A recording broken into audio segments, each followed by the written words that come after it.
We figured out how to use guns and how to use bombs. I mean, we taught ourselves, we trained ourselves how to do it. At the same time, the organization was unable to resolve the question of how militant, how far would we go. Some people felt, literally, that the bigger the mess we could make, the better.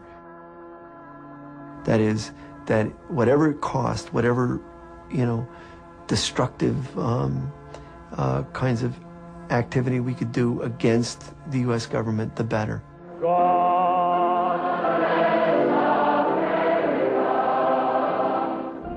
At that point in our thinking, there were no innocent Americans, at least not among the white ones. They all played some part in the atrocities of Vietnam, if only the passive roles of ignorance, acquiescence, and acceptance of privilege. All guilty.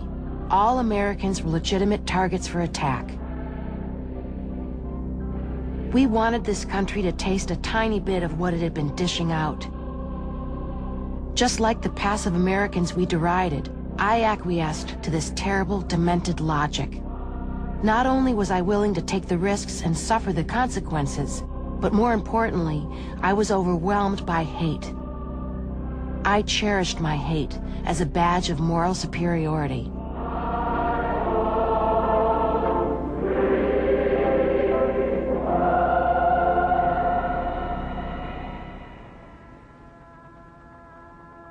The townhouse was part of a small autonomous group in New York City that was being led by Terry Robbins. Terry, more than probably anyone else, represented the view that it was too late for any kind of reconciliation inside this country, and that the best that we could do was to bring about a catastrophic series of actions that would get the attention of the world. The group that was led by Terry in that house on West 11th Street was building the bomb. They had decided to set off the bomb at a non-commissioned officer's dance at Fort Dix. The idea being that there are no innocent in this war of aggression.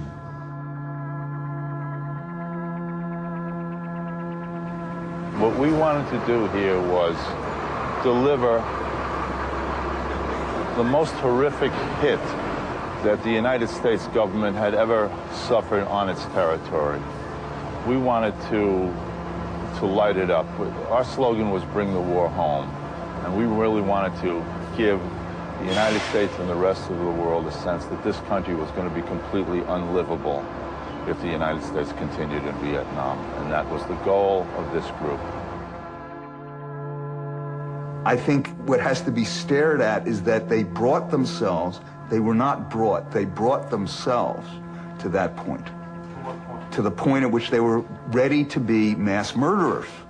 This is mass murder we're talking about. They came to this conclusion, which is the conclusion that was come to by all the great killers, whether Hitler or Stalin or Mao, that they have a grand project for the transformation and purification of the world.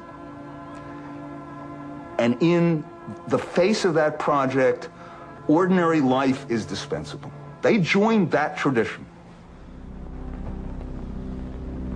On March 6, 1970, as the Weatherman Group on West 11th Street put the final touches on the bomb, there was a short circuit in the wiring, and the device accidentally exploded.